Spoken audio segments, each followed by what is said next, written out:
Hello, my name is Daniel Salkeld, and this is my presentation for Lab 1 charge tapes. So the purpose of this lab was essentially to use Newton's second law and Coulomb's law to solve for the charge on a charge tape. You solve for the charge Q, and then you use that to determine the deficiency of electrons, number of atoms on the tape, the ratio of electrons to atoms, and you derive all of that from that. And some key principles from that are Coulomb's law, Newton's second law, and electric field and electric force, because we need the force of gravity to solve backwards for the charge. You cannot do this without these formulas. So results were the tapes were positive 1.87 times 10 to the negative 8 coulombs. There was an electron deficiency of 1.17 times 10 to the 11 electrons. There was 3.8 times 10 to the 17 atoms on the tape.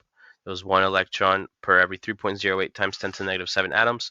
And the force of gravity, as equal in magnitude as the electric force, was 0.00196 newtons. So the electric force was also that same value. Now we need to make some key assumptions for this lab. We need to assume the charge on the tapes was the same and evenly distributed. And we need to make sure that there's no air resistance, or at least we're assuming that there's no air resistance. Lastly, we need to assume each tape has a point charge with the charge at the center of the tape, so we can do the math properly. The experiment, so the initial conditions, just 2 uncharged pieces of clear tape, and they were neutrally charged, or just not charged in any way. Then the system is the 2 charged tapes, A and B, once they're actually like suspended above the other, and the surroundings was everything else except the tapes.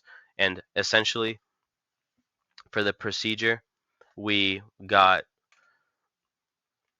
2 pieces of tape. We made tabs on each, and essentially we ripped one off. We made one off the base tape and we ripped one off the other until it charged. We kept doing that and labeled that tape U. And essentially, we had just observed its interactions with other neutral objects. And we then levitated the U tape above the tape A, and because tape A is tape B, and then we use the distance between them to solve for the charge, electron deficiency, number of atoms, and ratio of atoms and electrons. And yeah, and essentially here are observations. The tapes repelled against each other, same charge. The tapes were attracted to neutral objects, and then a negatively charged pen was attracted to it. So the tapes have to be positive.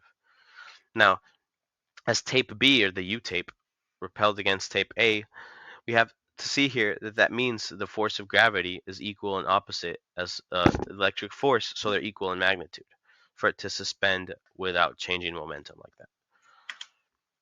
Our calculations, our data values, and more results. So our tape length was 0.2 meters, our tape width was 0.019 meters, our atom length was 1 times 10 to negative 10 meters. And then obviously, the acceleration of gravity. The tape weighed 0.2 grams, and the floating distance between was 0.04 meters. And essentially, we used all the formulas here to solve for the values stated earlier, but I will explain more with my code. So in lines 1 through 11 here in my code, I listed all the constants I did before. But in line 26, I defined the function from lab 0, plugging in the force of gravity formula, then its magnitude for E force, and then Coulomb's law formula to solve for Q. And that's all solved for Q that we needed. And then in line 48, I divided Q by the magnitude of the electron charge to find the electron deficiency. And then in line 49, I divided the area of the tape by the area of the atoms to solve for the number of atoms in the tape. And then lastly, in line 50, I divided the electrons by the number of atoms to solve for the atom ratio. As you can see to the right, the numbers are the same, the values are the same, just more accurate with decimals. And as you can see, my model shows the yellow B tape, or the U tape, being suspended above the A tape, which is the blue particle, and then the purple arrow being the force of gravity and the green arrow being the electric force. And then in conclusion, what if the electron had positive charge and protons had negative charge? The tapes would react the same against each other and against oppositely charged objects, because they would have the same charges as each other anyway. So not a lot would change in our experiment. And then why is it important to handle them as little as possible, and what happens when they come in contact with our hands? Essentially, we should handle them as little as possible to eliminate error, because when they come in contact with our hands, they can either attract or repel, but it's possible that it changes their charge.